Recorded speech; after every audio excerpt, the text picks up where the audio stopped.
지혜로 땅의 터를 높이시며 명철로 하늘을 견고히 세우셨고 지식으로 깊은 바다를 갈라지게 하신 우리의 창조주 되시고 구원자 되시는 하나님 아버지, 오늘도 우리에게 능력 주시고 승리케 하시려 주 안에서 말씀으로 은혜 받게 하시니 감사합니다. 우리의 승리는 내 안이 아닌 주님 안에 있는 줄 믿습니다. 우리가 약하든지 강하든지 비천에 처하든지 풍부에 처하든지 주님 안에 거할 때 전반부가 어떠했든 한없는 은혜와 능력으로 아름답고 빛나는 후반부의 삶을 살게 하실 줄 믿습니다. 명성교회가 포도나무 되시고 목자가 되시는 예수님께 바짝 붙이는 것 외에는 어떤 전략도 갖지 않는 교회로 끝까지 남아 하나님의 세미한 음성을 듣고 행함으로 주께 영광을 돌리며 약한 자에게 주의 선하심과 인자하심과 성실하심을 드러내는 주님의 도구로 끝날까지 쓰임받게 하여 주시옵소서. 담임 목사님, 날이 갈수록 더욱 깊은 말씀의 은혜로 우리의 심령을 깨우게 하심 감사드립니다. 지치지 않고 곤비치 않으시도록 강건케 하시고 말씀이신 주님께서 친히 역사하여 주시옵소서. 원로 목사님, 독수리 날개쳐 올라가는 새 힘을 주셔서 맡겨주신 비전 선교 사역 잘 감당하실 수 있도록 성령으로 안보하여 주시옵소서. 세계 각지에 계신 선교사님들 지켜주시고 교회 기관들 복음의 사역을 잘 감당케 하시며 군 장병과 해외에 유학하고 있는 자녀들 지켜주시고 세터민, 이주노동자, 노숙자, 독거노인, 소년 소녀 가정들에게 이 어려운 때를 잘 지날 수 있는 은혜를 베풀어 주시옵소서. 이제 말씀의 귀를 기울입니다. 담임 목사님을 통하여 주시는 말씀으로 우리를 가르치셔서 사사기에 끊임없이 반복되는 죄의 굴레를 벗어날 수 있는 주님의 지혜를 얻게 하여 주시옵소서. 이 모든 말씀 우리의 왕 되신 우리 주 예수 그리스도 이름으로 기도드립니다. 아멘. 오늘 우리에게 주시는 하나님의 말씀은 구약성경 사사기 1장 8절로 15절까지의 말씀입니다. 사사기 1장 8절로 15절까지 말씀입니다. 제가 가진 성경으로 구약성경 360면쯤에 있습니다. 이 말씀을 한 절씩 교독하시고 마지막 절은 합독하겠습니다. 유다 자손이 예루살렘을 쳐서 점령하여 칼날로 치고 그 성을 불살랐으며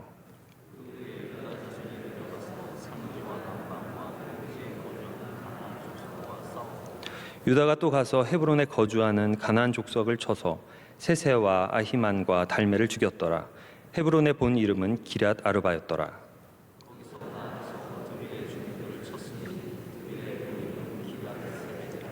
갈렙이 말하기를 기럇 세베를 쳐서 그것을 점령하는 자에게는 내 딸 악사를 아내로 주리라 하였더니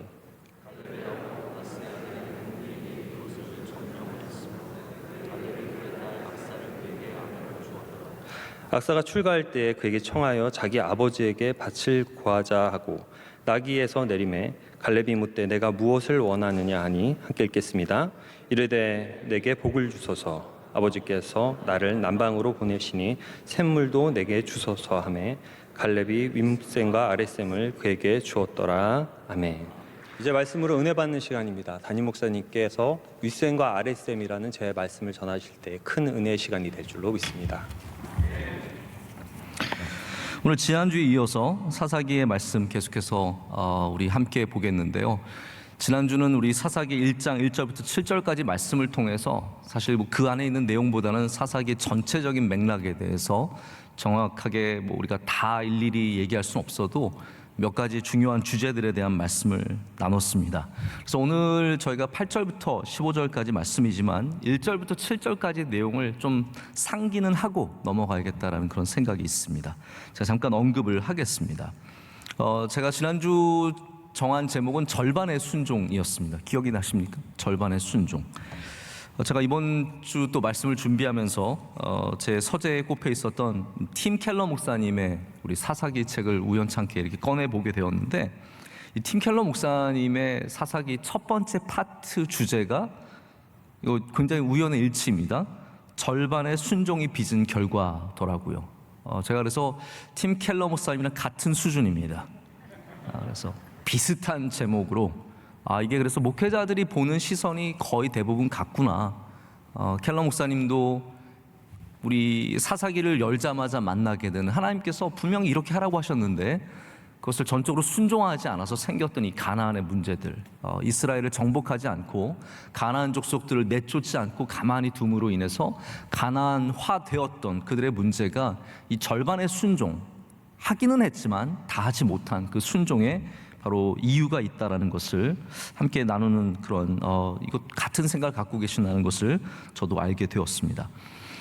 사사기 시작이 유다 지파와 예루살렘으로 시작을 합니다. 그것은 무엇을 말하냐 하면 앞으로 다가오는 왕정 시대가 바로 이 유다 지파와 예루살렘을 중심으로 이루어질 것을 우리에게 슬며시 보여주고 있다라고 볼 수 있습니다. 이제 이스라엘의 중심지가 무엇이 될 거냐라는 거죠. 우리가 알고 있는 좋은 땅, 여러분 세상의 중심지는 좋은 땅이지 않겠습니까? 비싼 땅, 교육 환경이 좋은 땅, 앞으로 장래가 밝은 땅이죠.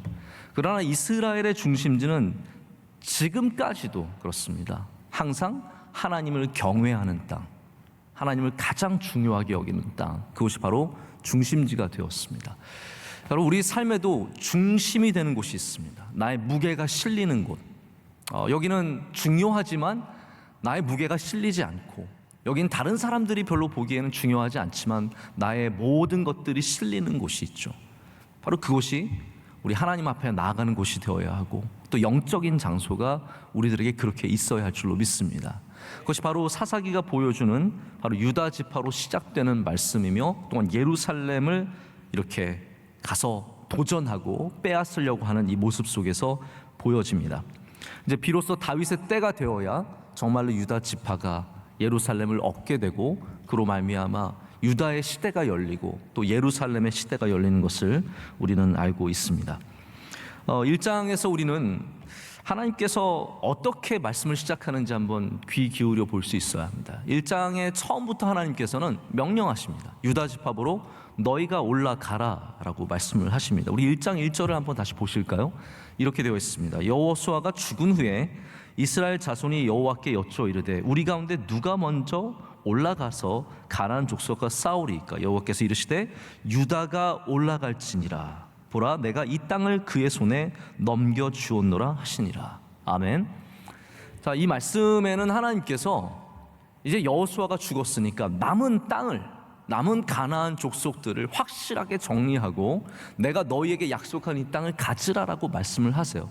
그래서 유다에게 올라갈 것을 말씀하시고, 심지어는 내가 이미 넘겨 주었다라고 말씀을 하십니다. 이거는 거의 주신 거나 마찬가지. 가서 싸우면 됩니다. 근데 유다가 굉장히 다른 식의 접근 방법을 갖습니다. 이것부터가 이제 사사기가 보여주는 하나님 말씀에 전적으로 순종하지 않는 우리의 합리적인 판단과 우리의 생각이 플러스된 무엇인가가 있다는 거죠. 유다가 누구와 손을 잡습니까? 시므온과 손을 잡습니다. 자, 하나님께서는 유다야 네가 올라가라 라고 말씀하셨는데, 유다는 네 그러겠습니다 하고는 시므온을 부릅니다. 야 시므온 일로 와봐. 우리가 싸울 때 너가 도와주면 우리도 너희가 싸울 때 너희를 도와줄게 라고 얘기를 하는 겁니다. 자, 이걸 그냥 가만히 보면 형제들끼리 굉장히 친한 것 같죠. 굉장히 좋은 사이 좋은, 우애가 좋은 그런, 서로 야 피차 도우면 얼마나 좋으냐 이렇게 하는 것 같죠. 그러나 여기 영적인 문제가 있다라는 거예요. 이거는 그냥 형제끼리 화목한 것이 목적이 아니라 하나님이 주신, 하나님이 말씀하신 것에 대해서 우리가 마음대로 판단하여서 선택을 하게 된 겁니다. 여기 반쪽의 순종의 문제가 여기서부터 시작되는 거죠. 왜냐하면 사람들은, 우리 모두가 그렇습니다. 우리는 합리적인 판단을 좋아해요. 어떤 사람이 무대뽀로 밀어붙이면 싫습니다. 그거 이상하다는 거죠. 누가 봐도 합리적이고 상식적인 판단을 내리는 것을 좋아합니다. 유연한 판단. 하나님께서 유다야 내가 올라가라 라고 했지만 우리 유연한 우리들은, 플렉시빌리티가 있는 우리들은 시몬 우리 같이 갑시다가 된다라는 말입니다. 근데 이게 하나님에게는 잘못되었다라는 것을 우리가 분명히 알아야 합니다. 왜냐하면 특별히 이 기간이 그렇습니다. 우리 인생에도 우리가 공부하는 기간이 있고 공부한 것을 써먹는 기간이 있지 않습니까? 이거 굉장히 다른 겁니다. 또 직장에 가서도 사람들과 함께 한 자리에서 일할 때가 있지만 좀 더 승진하면은 혼자 따로 자리를 줍니다. 왜냐하면 그만한 자리에 있으면 혼자 있어도 일을 한다라는 믿음이 있기 때문인 거거든요. 그냥 편하라고 자리를 준 것은 아닙니다. 그 사람을 향한 신뢰죠. 이 사람이 상무쯤 되었으면, 팀장쯤 되었으면 혼자 앉아 있어도 딴짓 안 하고 자기의 주어진 일을 잘 감당할 거라고 생각을 하기 때문입니다. 하나님께서 지금 사사 이 시대까지는 여러분께서 분명히 아셔야 되는 게 이스라엘을 전적으로 훈련하시는 시기입니다. 광야의 40년부터 시작해서 여호수아의 시대와 지금 이 시대는 다시 말하자면 훈련의 시기이기 때문에 하나님의 말씀에 전적으로 순종해야 하는 시기입니다. 자, 여러분, 우리도 하나님께서 그냥 불러서 처음부터 큰 일을 맡기시진 않습니다. 뭐 그런 경우도 가끔 있겠죠. 그러나 대부분의 우리들은 작은 데서 시작을 합니다. 중요한 건 뭐냐면 그 작은 곳에서 그 훈련의 시간 동안 하나님께 순종할 수 있느냐, 하나님께서 항상 재보시고 항상 살펴보시고 그것을 중요하게 여기신다라는 거죠. 그래서 결국 유다는 하나님의 말씀을 절반만 순종을 하는 거죠. 그래서 하나님께 주셨다라고 했는데도 시므온과 손잡고 가서 싸우게 되는 것이고, 이제 1장 오늘 그 첫째 부분의 뒤편을 보면은 이 아도니 베색의 왕인 이 아도니를 사로잡아서 죽이는 데까지 이를 정도로 굉장히 아주 큰 승리를 이루게 됩니다. 하지만 그 승리가 하나님이 주신 승리이긴 하지만 순종의 승리가 아니라 우리 인간의 유연성의 승리였다는 것이 가장 큰 문제점이라고 할 수 있습니다. 제가 노트에 재미를 들린 건 아닙니다. 제가 뭐 노트 이제 쓰는 거 재미 들려서 맨날 이제 이걸 하려고 그러는 건 아닌데, 여러분에게 그래도 1장의 구조를 보여드리는 거는 좀 도움이 되실 것 같아서 제가 또 한번 써서 가져와 봤습니다. 이렇게 1장을 보면 1절부터 7절까지 말씀을 이렇게 볼 수 있어요. 이제 보여주십시오. 여호수아가 죽고 이제 누가 먼저 올라갈 것인가에 대한 문제가 있을 때 하나님께서 유다에게 지명하셔서 네가 가라라고 말씀을 하십니다. 하지만 유다는 시므온과 손 딱 잡는 거죠. 우리 같이 가자, 함께 싸우자. 이 아름다운 모습이 사실은 절반의 순종이라고 하는 함정이 있는 것입니다. 그리고 4절부터 7절까지는 우리 사사기에서 이제 계속해서 만나게 되는 잔인한 장면들, 제가 꼭 여러분께 말씀을 드리려고요.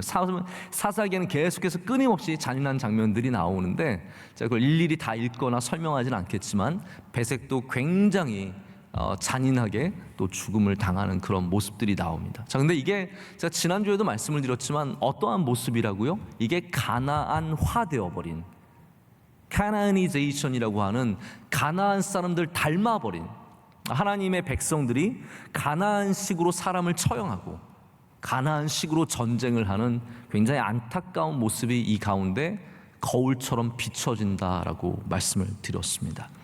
자, 저를 다시 보시길 바랍니다. 예수님의 비유 중에 이런 비유가 있어요. 어떤 비유가 있냐면 아버지가 아들들을 불러서 일을 시킵니다. 첫째에게 불러서 야, 너 가라. 그랬더니 첫째들은 어떻게 합니까? 첫째들은 기본적으로 순종형이에요. 네? 제가 첫째라고 꼭 제가 그렇게 말씀을 드리는 거 아니라 첫째들은 주로 순종적이에요. 저희 아들들만 해도 그렇습니다. 저희 첫째 아들은요, 정말 저에게 순종적이에요. 저희 셋째는 저를 잘 쳐다보지도 않습니다. 뭐 말을 듣는 거는 고사하고 이렇게 한마디 건네기가 쉽지 않습니다. 우리 첫째가 말을 참 잘 들어요. 그래서 네, 한 겁니다. 둘째를 불러서 너 가라 그랬더니 둘째가 뭐라고 합니까? 아니요, 나 안 갈래요. 그럽니다. 근데 문제는 다음이죠. 예수님께서 뭐라고 말씀하시냐면 첫째는 간다고 하고 안 가요. 그런데 둘째는 안 간다고 했지만 마음에 찔려요.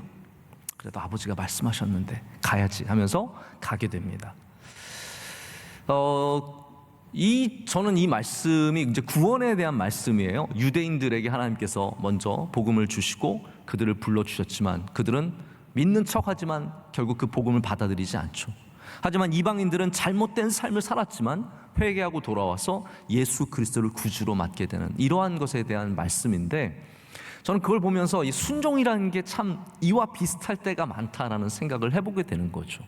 앞에서는 네 하지만 사실 정작 나의 삶에서는 불평과 불만과 그리고 속에서 부딪히는 마음들이 너무 많아서 말로만 네 하고 실제적으로는 순종하지 못하는 믿음의 사람들이 의외로 굉장히 많이 있다라는 겁니다.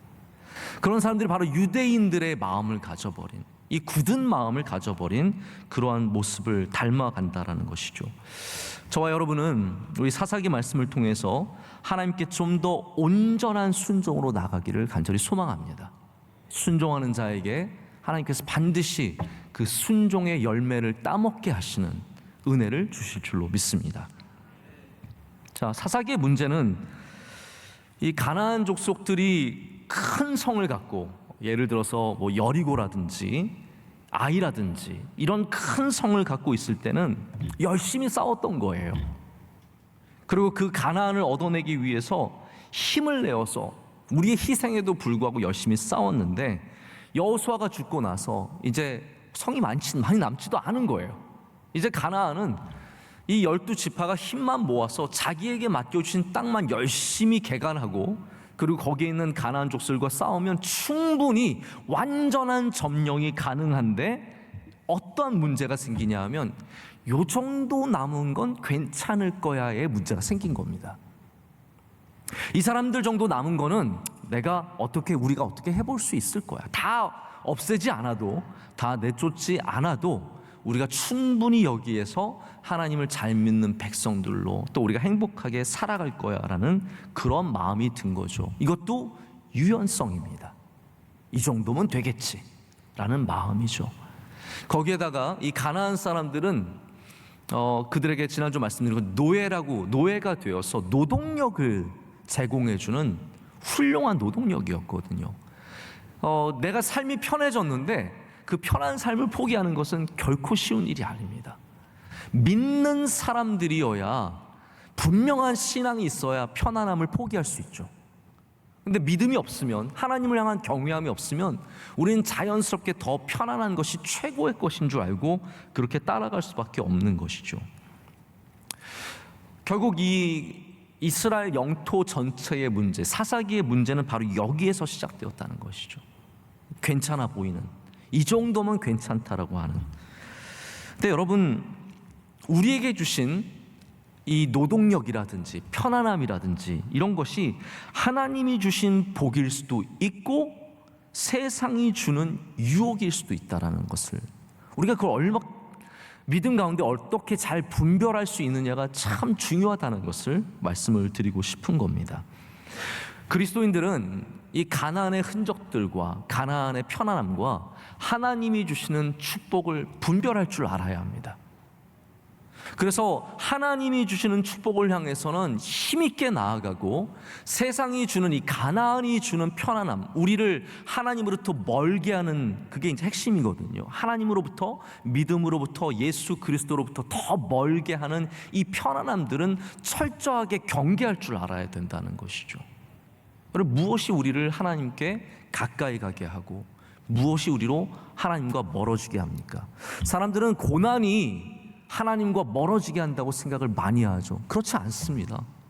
실제로 우리가 고난을 당할 때마다, 어려움을 당할 때마다 오히려 주님과 더 가까워질 때가 얼마나 많이 있습니까? 반대로 우리는 물질을 복이라고 생각을 하고 성공을 복이라고 생각하지만, 그 성공과 물질이 주님으로부터 멀어지게 하는 것은 또한 얼마나 많습니까? 그리스도인들은 가나안적인 축복과, 제가 가나안이라는 표현이 원래는 좋은 표현이지만 여기선 사사기니까 제가 좀 나쁘게 의미를 쓰자면, 가나안적인 축복과 하나님의 축복을 분별할 줄 알아야 합니다. 그래서 여러분, 좋은 걸 받았을 때는 하나님 앞에 가서 놔야 합니다. 하나님, 이것이 하나님이 주신 것입니까? 아니면 가나안의 것입니까? 그것 없이 그냥 좋은 것은 덥석덥석 먹다 보면은 이 몸에서 결국은 탈이 나고 어려워지는 거죠. 우리 모두가 지혜 있는 그리스도인이 되기를 원합니다. 그래서 가나안의 축복은 멀리할 줄 알고 하나님의 복을 사모하는 사람들이 되어야 합니다. 제가 1장 계속해서 반복해서 드리는 말씀은 가나안화의 문제가 큽니다. 우리 초반부에 아도니 베섹 베색이라고 하는 이 왕의 문제에서 드러나는 것은 가나안화다라고 말씀을 드렸습니다. 이 아도니 베색의 왕 아도니는 전쟁을 했을 때 70명의 왕을 잡아서 그들의 엄지 발가락, 엄지 손가락을 잘라본 경험이 있습니다. 그래서 자기가 그 고통을 당하게 되자, 이게 이제 영어권 성경에는 사파가 들어있는 전통들이 있습니다.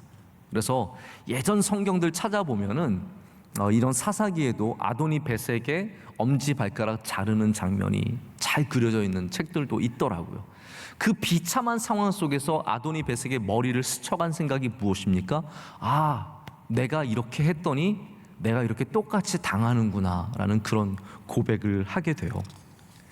근데 여러분, 여기 큰 문제 하나가 있습니다. 여기 숨겨져 있는 문제는 바로 이걸 누가 했냐라는 건데, 유다 족속들이 바로 하나님의 장자권을 갖고 있는, 이 이스라엘의 장자권을 갖고 있는 가장 하나님다워야 하는, 하나님을 닮아 있어야 하는 족속들이 가나안을 닮아서 아도니 베색의 발가락을 가나안 사람처럼 쳤다라는 겁니다. 여러분, 유다 지파는 구별되어야 하잖아요. 할렐루야. 우리가 지금 지파 따질 때는 아닙니다. 우리 중에 누가 유다 지파며 누가 레위 지파겠습니까? 우린 다 그냥 하나님의 자녀들이죠. 믿으시면 아멘 하시기 바랍니다. 우린 다 하나님의 똑같은 자녀들이에요. 지파 없습니다. 우리 교회 안에서 음영부, 교육부, 우리가 봉사를 위해서 나눠져 있을 뿐이지 그것이 어떠한 다른 조직의 의미를 가져서는 절대로 안 되거든요. 근데 모든 우리들이 다 유다 지파가 되는 영적인 마음이 있어야 되는데, 우리 그 유다 지파의 가장 중요한 것은 얼마만큼 구별될 수 있느냐의 문제입니다. 우리가 세상에 물들지 말고 가나안에 산다고 가나안을 물들이는 것이 아니라, 가나안에 물드는 것이 아니라 우리가 가나안을 우리의 신앙으로 물들게 하는 능력을 가져야 합니다. 아마 여러분들도 이제 빨래를 하실 텐데요. 저는 지금도 제 세탁은 제가 합니다. 착하지 않습니까? 참, 제 세탁은 제가 모아가지고 늘 합니다. 저는 일찍부터 자취를 하면서 이제 어렸을 때부터 세탁을 했기 때문에 세탁이 굉장히 익숙해요. 대학교 때 제가 빨래를 이렇게 모아가지고 우리 집에서 한참 걸어가야 이 코인 세탁소가 있었는데, 거기에 가서 빨래를 집어넣고 기다리는 동안 넷플릭스 본 게 아니라 책 읽던 30년 전 얘기잖아요. 그때 책 읽던 기억이 너무나 생생하게 납니다. 지금도 제가 결혼하고 나서도 제가 유학생활 하는 동안에도 빨래는 제가 했어요. 빨래를 하면은 생각보다 그렇게 많이 귀찮은 거 아닙니다. 잘 골라서 넣고, 그 다음에 이제 잘 널고, 그 다음에 마르면 이제 접어서 넣기만 하면 되는 거죠. 근데 빨래에 중요한 원리가 있습니다. 그게 무엇입니까? 자주 빤다, 물론 당연하죠. 여러분, 자주 빨아 입으시길 축복합니다. 너무 속옷 오래 입지 마시고, 원로 목사님은 참 아끼세요. 네. 정말 많이 아끼세요. 제가 자세하게 얘기하진 않겠습니다. 네. 저도 이제 많이 자주 빨게 되는데, 정말 중요한 건 뭐냐면 흰옷과 색깔옷을 잘 구별해서 빨아야 되는 거예요. 이건 기초죠. 기본 중에 기본입니다. 색깔옷은 색깔옷대로, 흰옷은 흰옷대로. 근데 여러분, 색깔옷 중에서도 라벨을 잘 보셔야 돼요. 온도 몇 도에 빨아라. 그거 굉장히 중요한 겁니다. 그냥 신경질 난다고 뜨거운 물에 팔지 마시고 항상 라벨을 보시고 가장 적절한 온도를 찾아서 빨아야 돼요. 근데 가장 큰 문제는 뭐냐면 이염이 잘 되는 옷들이 있습니다. 옷에 적혀 있어요. 이염이 잘 되는 옷이라고. 그 말이 무슨 말입니까? 물이 잘 빠진다는 거예요. 그 염색한 물이 다른 곳에 쉽게 스며든다는 것이죠. 그런 애들은요, 하나 둘이라도 따로 빨아야 합니다. 귀찮다고 그냥 색깔옷에 넣어버리면 색깔옷 전체가 더 독특한 색깔이 되어서 나와요. 분명히 파란색이었는데 이상한 푸르팅팅한 파란색이 되어서 나온다든지, 초록색이었는데 약간 이거는 핑크빛이 도는 초록색이 되어서 나오는 경우가 있거든요. 모든 이런 이염이 잘 되는 것들은 분별할 줄 알아야 합니다. 하나님의 백성들은 세상에 물들지 않기 위해서 구별하는 것을 참 잘 배워야 합니다. 왜냐하면 세상은 너무나 쉽게 우리에게 세상의 방식을 가르쳐주고, 여러분 아이도 굉장히 순수한 것 같지만 학교 가서 몇 명 이렇게 만나다 보면 어느새 그 아이들에게 물들어 있는 거 참 많이 보지 않습니까? 순식간에 물들고 순식간에 세상의 옷을, 똑같은 색깔의 옷을 입어버리게 됩니다. 하나님은 그런 면에서 하나님의 백성들을 지키시기 위해서 지금 철저하게 분리 정책을 취하신 거예요. 너희는 가나안과 섞이지 말라라는 거예요. 그들의 우상을 섬기지 말라라는 거예요. 그들과 교제하지도 말고, 지난주에 제가 마지막에 드린 굉장히 중요한 말씀 있죠. 언약을 맺지 말라라고 했어요. 그들과 딜을 맺지 말라라는 거예요. 이게 물들지 않게 이 어린 자녀들이 아직도 나라가 되지도 못하고 아직도 야훼 하나님을 제대로 섬기지도 못하는 이 어리고 어린 민족이 가나안에게 너무 물들까 봐 하나님께서 분리 정책 딱 펼치신 거예요. 그런데 이들은 가나안과 놀기 시작했습니다. 이거 몇 명 안 되는데 뭐 같이 놀자. 그러다 물들고 그들을 배워가고 그들의 우상의 매력을 느끼기 시작하고, 결국은 이 사사기 시대 때 우상을 섬기는 아주 잘못된 길로 걸어가게 되어버렸습니다. 여러분, 우리는 이 세상에 하나님께서 이제 신약 시대가 되면서 예수 그리스도로 말미암아 우리에게 구원을 주시고는 다른 전략을 가지십니다. 어떤 전략입니까? 이젠 분리 전략이 아니에요. 우리를 세상으로 보내시는 전략을 취하십니다. 할렐루야. 참 중요하거든요. 하나님께서 이제는 더 이상 너는 분리돼서 구별되어서 너희끼리만 살고 세상과 어울리지 말고 그런 말씀하지 않으십니다. 너희는 세상의 빛이라, 세상의 소금이라. 가서 그 맛을 내라라는 거죠. 가서 그 빛을 비추라는 겁니다. 이제는 세상을 물들게 하는 주님의 백성이 되어서, 주님의 제자가 되어서 복음을 전하는 삶을 살라라고 말씀을 하십니다. 그래서 향기라는 메타포가 여러분 얼마나 아름답습니까? 우리가 향기입니다. 세상에 이 악취나는 세상에 물든 자들이 아니라 우리가 향기가 될 때 어디에 가든지 여러분 한 명을 인해서 예수 그리스도의 승리의 향기가 퍼져나가게 될 줄로 믿습니다. 자, 이제 그 가운데 오늘 말씀에 온니엘이 등장을 하게 됩니다. 이게 1장 오늘 8절부터 15절까지의 말씀인데요. 자, 그거 요약한 부분도 잠깐 보여드리겠습니다. 온니엘의 등장은 유다 지파의 이야기입니다. 계속해서 우리는 유다 지파를 얘기하고 있고요.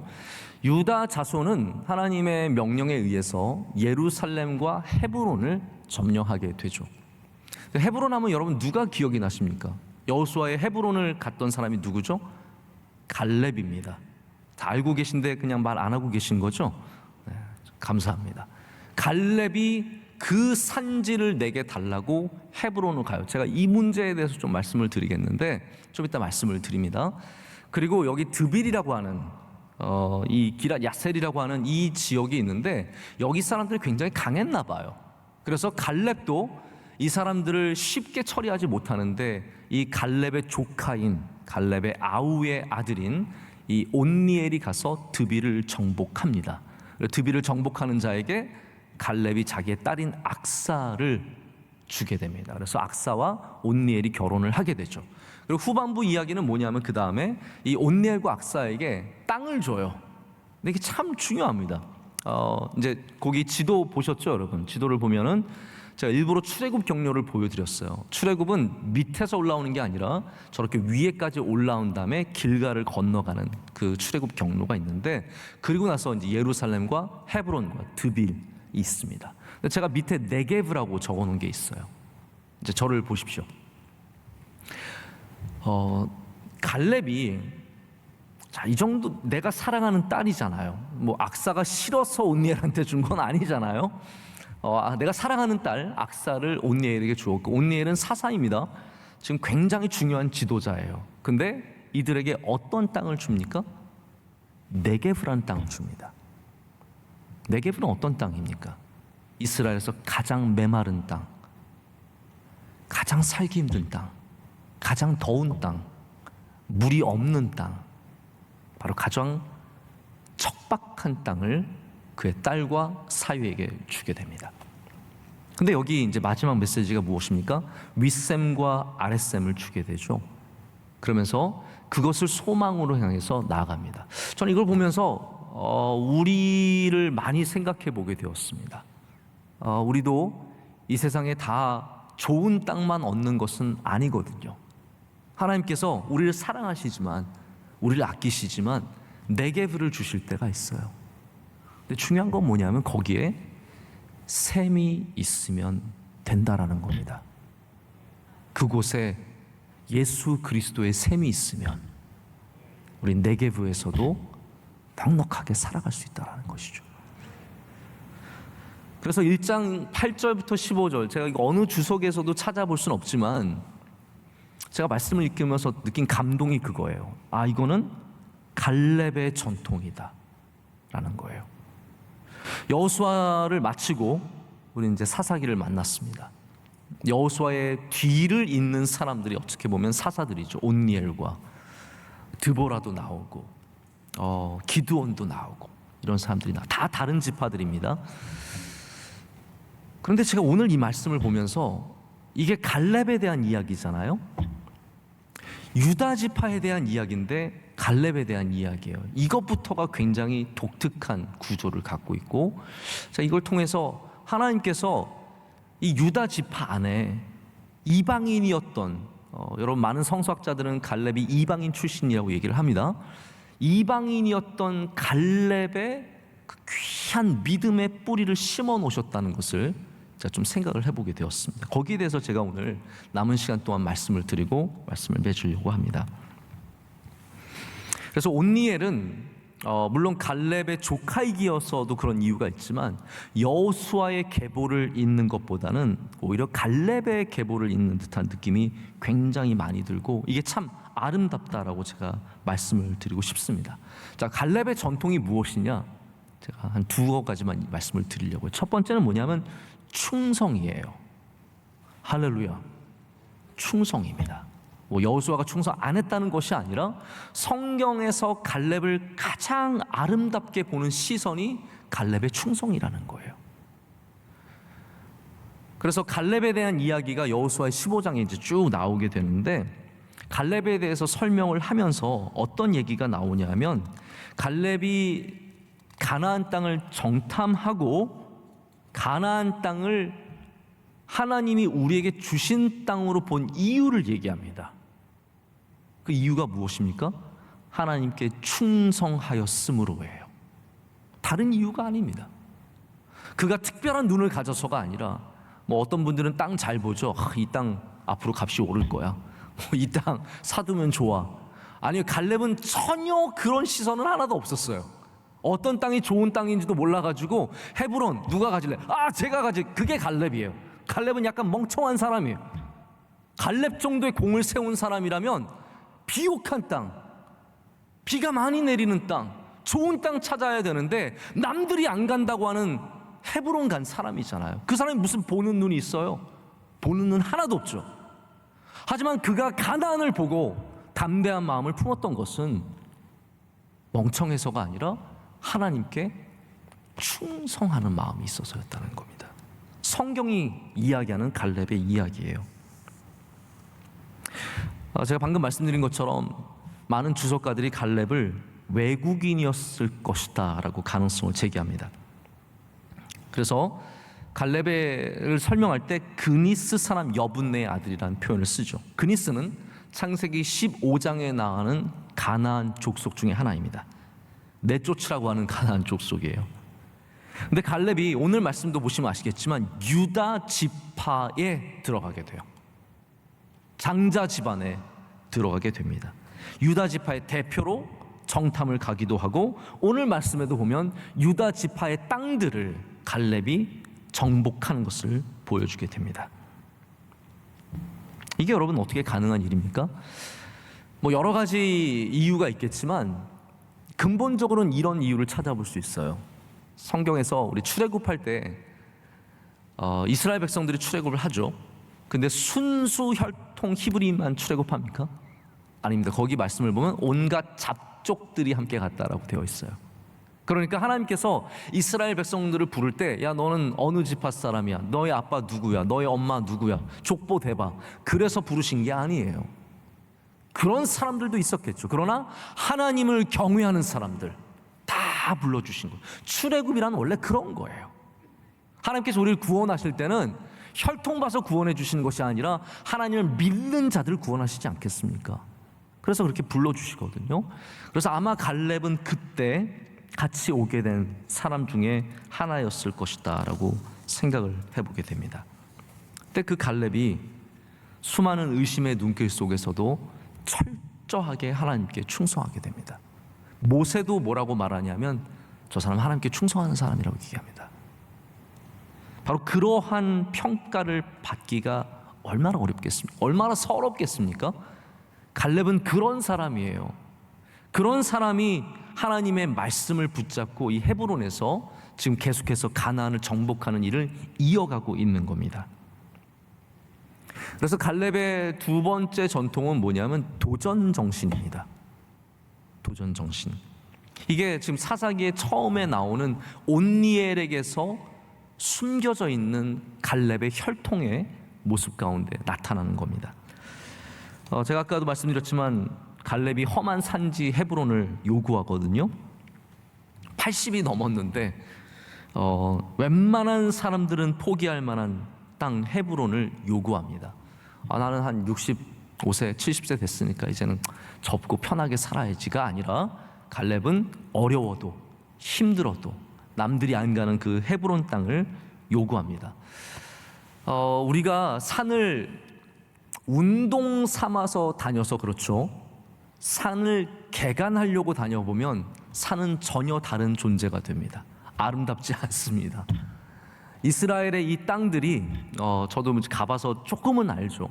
이 헤브론이라고 하는 지역이 아름다울 수도 있지만 보는 것에 따라서 아름다울 수도 있지만 거긴 정말 최악의 장소가 될 수 있는 거예요.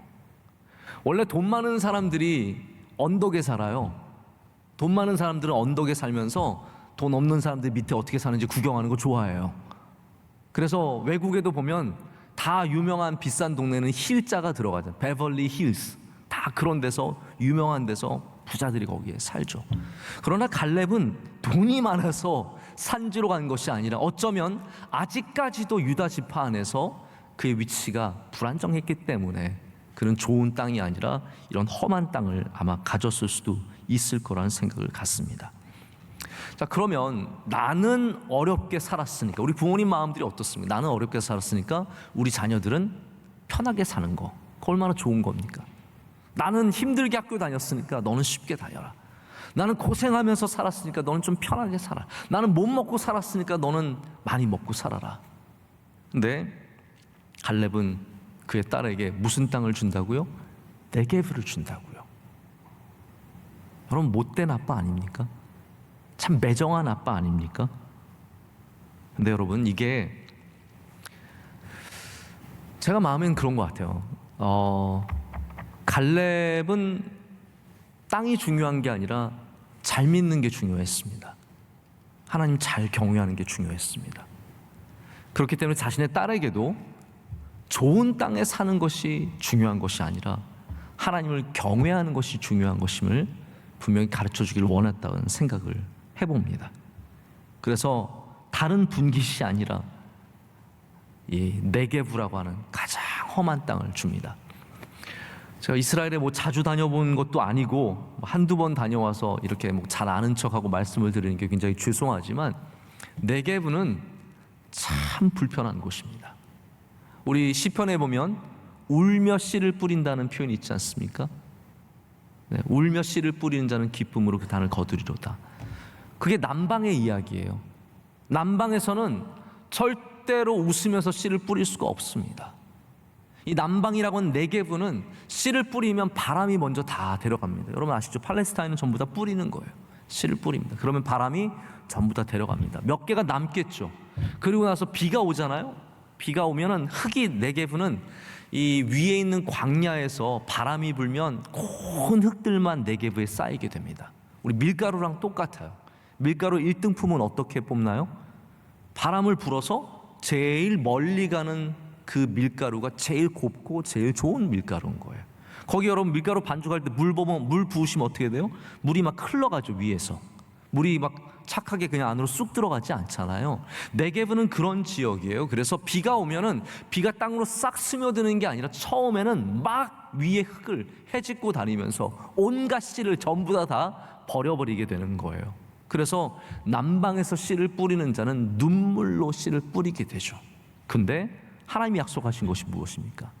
기쁨으로 그 단을 거두리로다.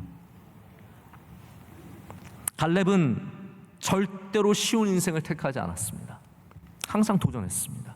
하나님이 나와 함께 하시면, 내가 하나님을 경외하면, 내가 하나님과 함께 한다면 나는 헤브론이든 예루살렘이든 어디 위에 아름다운 골짜기든 아무 상관없다는 거예요. 내 딸이 잘 되는 길이 뭐냐? 저 예루살렘의 가장 정치의 중심지에, 신앙의 중심지에 좋은 땅에 사는 게 내 딸이 잘 되는 것이냐? 그게 아니라는 거죠. 하나님 잘 믿는 거면 내 딸은 어디 살아도 된다라는 겁니다. 그래서 네게브를 줍니다. 사사기에 저는 이 갈렙의 전통이 살아있는 것이 굉장히 감동적으로 다가옵니다. 바라기는 우리 안에도 이 갈렙의 전통이 살아있기를 원합니다. 이 시대에 하나님께 충성하는 사람들, 이 시대에 험한 곳이든 메마른 곳이든 산지든 두려워하지 않고 하나님이 인도하시는 그 길로 담대히 나아가는 사람들, 우리가 그러한 갈렙의 가족과 같은, 온미엘과 같은, 악사와 같은 그런 주님의 종들이 되어야 할 줄로 믿습니다. 여러분 생각해 보십시오. 세상에 좋은 곳이 어디 있으며 쉬운 곳이 어디 있으며 우리 성공을 보장해 주는 데가 어디 있습니까? 우리가 가져야 하는 전략은 오늘 낮에 말씀드린 것처럼 예수님과 함께 가는 전략입니다. 그러면 네게브든 헤브론이든 저 위에 다른 동네든 모든 곳에서 하나님께서 샘을 열어주시고 그 땅 가운데 여러분으로 경작하며 열매를 맺는 은혜를 주실 줄로 믿습니다. 우리 명성교회 얘기를 제가 안 할 수가 없는데, 우리 명일동은 뭐 지금도 그렇지만 인기가 많은 동네는 아니잖아요. 저는 가끔 명일동 아는 분 있으면 되게 반갑더라고요. 명일동 아세요? 어떻게 아세요? 나밖에 모르는 줄 알았는데, 그런 말을 할 정도로 우리 명일동은 서울 안에서도 막 많이 알려진 동네는 아니죠. 게다가 우리 성전을 처음 지을 때도 전에도 한번 말씀드린 적이 있지만 우리 사거리에서 못 졌어요. 명일동 사거리에 그 좋은 우리가 원했던 땅, 저는 아직 중학생 때인데 그때 제가 통곡을 했던 것 같아요. 왜 그 땅에 우리가 못 들어가고, 지금 성덕 그 중고등학교 그 바로 앞에 있는 땅인데 우리가 거기를 갔어야 되는데 거기 다른 교회가 세워지는 바람에 우리가 밀려가지고 여기까지 온 게 된 거거든요. 그때 저는 우리 이제 끝났다, 이제 우리 명석교회 이제 여기 진흙탕에다 집 짓고, 그때 여기 완전 진흙밭이었어요. 여기 다 밭이었고 뭐 교회 한번 오면 진흙 떼고 들어가느라고 정신이 없을 정도로 정말 형편없는 땅이었거든요. 아, 우리는 이제 여기서 그냥 이렇게 하나 보다. 근데 그게 아니었죠. 하나님이 함께 하시면 거기가 예루살렘입니다. 하나님이 함께 하시면 거기가 가장 복된 장소입니다. 그래서 헤브론도 네게브도 결국은 하나님이 주시는 샘물이 있으면 아무 문제가 없는 거예요. 그래서 지금 이 악사가 아버지께 구하는 게 뭐예요? 샘물을 주소서. 내게 샘물을 주소서. 샘물을 달라고 간청을 하게 됩니다. 이 나귀에서 내렸다는 말은 너무 중요해서 간청하기 위해서 내린 겁니다. 그래서 사사기에 우리 의외의 주제가 하나 있는데요. 그게 뭐냐면 은혜예요. 여러분 꼭 아셨으면 좋겠습니다. 하나님의 은혜가 사사기를 읽는 중요한 렌즈 중에 하나입니다. 왜냐하면 사사기에 나오는 이스라엘 사람들은 구원받을 자격이 하나도 없어요. 완전히 망가져 버렸어요. 게다가 그들은 은혜를 구하지도 않아요. 최소한 도와달라고 막 외치고 뭐 달라고 그래야 되잖아요. 근데 그것도 아니에요. 더 악한 거는요, 은혜를 받은 다음에도 감사할 줄 몰라요. 이게 사사기에 나오는 이스라엘 사람들의 특징입니다. 은혜를 모르고 은혜를 구하지도 않고 은혜에 감사하지도 않아요. 근데 하나님의 은혜는 무엇입니까? 그런 자들에게 은혜를 베풀어 주신다는 거예요. 하나님의 은혜가 놀라운 거죠. 그래서 사사기는 궁극적으로 이 죄인들에게 하나님께서 넘치는 은혜를 부어주시는 것을 우리에게 보여주고 있습니다. 저는 마지막 이 윗셈과 아랫셈을 주는 이 갈렙의 모습에서 하나님의 은혜를 떠올려 보게 됩니다. 악사는 그냥 셈 하나 달라고 한 건데, 셈 달라고 한 건데, 구하지도 않았던 두 개의 셈을, 윗셈과 아랫셈을 갈렙이 주게 됩니다. 여러분, 이게 은혜가 아니겠습니까? 우리 하나님 하나만 주세요. 두 개 주시고, 갑절의 은혜를 주시고, 이번만 용서해 주세요. 또 용서해 주시고, 하나님 이번만 꼭 살려주세요. 또 살려주시고, 하나님께서 우리에게 갑절의 은혜를 주실 때가 얼마나 많은지 모릅니다. 저는 이제 10년 만에 우리 영민이 첫째를 낳고 나서, 야, 이렇게 힘들게 아들을 얻었으니, 이렇게 자녀를 얻었으니 이제 만족한다. 나는 한 명이면 충분해. 또 영민이 보면요, 하나로 충분해. 더 이상 키울 힘이 없어요. 너무 에너제틱하고, 그래서 얘면 충분하다고 생각했는데, 저희는 뭐 10년 동안 아이를 못 가졌으니까 당연히 둘째는 생각도 안 했는데 하나님께서 더블로 주시는 거예요. 셋째는요, 절대로 생각을 못 해봤습니다. 근데 셋째까지 주셨잖아요. 넷째는 안 가집니다. 걱정하지 마십시오. 저는 하나님의 은혜가 우리가 은혜를 구하는 것을 멈춘 장소에서도 하나님의 은혜는 계속되어 간다는 믿음이 있습니다. 이 정도면 충분하다라고 외치는 곳에서도 하나님은 더 바가지를 들고 주시는 마음을 갖고 계시는 거죠. 심지어는 우리가 구하지도 않은 것, 어떻게 구해야 되는지 알지도 못하는 것, 그런 거 있잖아요. 여러분, 내가 내 인생에 뭘 구해야 되는지 모르는 사람들이 얼마나 많은데요. 이상한 거, 헛된 것만 구하는 거 많잖아요. 그래서 내가 구하지 않은 것을 주신 것이 은혜예요. 하나님께서 우리에게 가장 좋은 것을 주시기 때문에, 내게 좋은 것을 주시기 위해서 윗셈과 아랫셈을 이렇게 주시는 거죠. 말씀을 맺겠습니다. 여러분, 네게브라는 땅은 굉장히 넓은 땅입니다. 그런데 어떠한 땅이든 우리의 고백은 그것이 되어야 합니다. 셈 없이는 살아갈 수 없다라는 것. 어떠한 땅이든 셈 없이는 살아갈 수 없습니다. 여러분의 땅을 한번 돌아보십시오. 여러분의 가정, 여러분의 기업, 여러분의 건강, 여러분의 삶, 여러분의 꿈, 우리의 가진 모든 것들, 그게 다 땅이죠. 거기에 셈이 없다면 그 땅이 아무리 좋아도 우린 절대로 살아낼 수가 없습니다. 오늘 이 시간, 그래서 우린 마지막으로 우리 삶에 다시 윗셈과 아랫셈이 되어주시는 예수 그리스도를 회복하기를 간절히 소망합니다.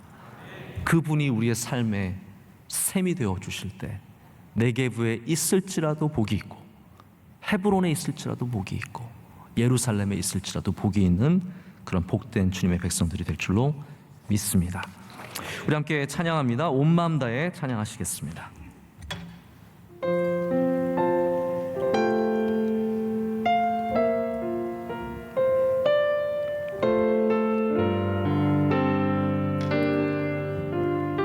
주님과 함께하는 참 주님 것이니, 주님 것이니 주만 섬기리. 온 마음 다 나 염려하지 않아도 주 알기 원하네. 내 모든 삶 주님 것이니 주만 섬기리. 우리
이 시간 말씀을 생각하며 찬양해 준 감동을 붙잡고 함께 기도하겠습니다. 기도할 때 하나님, 우리도 갈렙의 전통을 이어가게 하여 주시옵소서.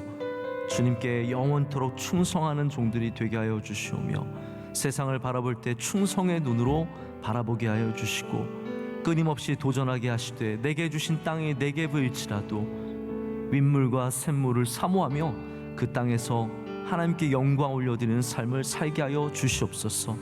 우리 사사기의 이스라엘 백성들처럼 끊임없이 타락하며 끊임없이 주님을 떠나가는 사람들이 아니라 더 주님 가까이 나가며 온 마음 다해 주님을 섬기는 사람들이 되게 하여 주시옵소서. 우리 시간 이 기도 제목을 놓고 두 손을 들고 주님의 이름을 3번 간절히 부르짖고 기도하겠습니다. 주여 주여 주여. 아버지 하나님 감사합니다. 주님의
하나님 아버지 감사합니다. 오늘 사사기 2번째 말씀으로 우리에게 은혜를 주심을 감사합니다. 하나님, 세상에 살면서 세상에 주님의 향기를 드러낼 여유가 없고 오히려 세상에 쉽게 물드는 우리를 발견합니다. 하나님, 연약한 우리를 불쌍히 여겨 주시옵소서. 자꾸 세상의 복을 향해 찾아 나아가는 우리의 발걸음들을 주님 불쌍히 여겨 주시옵소서. 이 시간 주님 앞에 우리 모두가 겸손한 마음으로 서 있을 때 이곳이 미스바가 되어 옷을 찢으며 가슴을 찢으며 주님 앞에 회개하게 하여 주시옵고, 우리 안에 역사하시는 성령을 반드시 누리게 하여 주시옵소서. 하나님, 우리의 모든 땅이 네게브입니다. 주님의 은혜 없이는 살아갈 수 없는 거칠고 험악한 땅입니다. 오셔서 우리의 샘물이 되어 주시옵소서. 오셔서 우리에게 말씀하시고 우리를 붙잡아 주시고, 하나님 모든 땅을 적셔 주셔서 옥토같이 변하고 열매가 있는 땅이 되게 하여 주시며 변화받는 땅이 되게 하여 주시오며 하나님의 영광이 나타나는 땅이 되게 하여 주시옵소서. 우리 모두에게 윗샘과 아랫샘을 넉넉히 허락해 주실 줄로 믿습니다. 우리의 참 생수 되신 예수 그리스도의 이름으로 기도드립니다. 아멘. 이제는 우리 주 예수 그리스도의 크신 은혜와 하나님 아버지의 영원하시고 변함없으신 사랑과 성령님의 역사하심과 교통하심이 주의 말씀을 붙잡고 영원한 생명수 되신 예수 그리스도 안에 거하기를 사모하며 나아가는 주의 모든 사랑하시는 백성들 가운데 이제로부터 영원토록 함께 하시기를 간절히 축원하옵나이다. 아멘.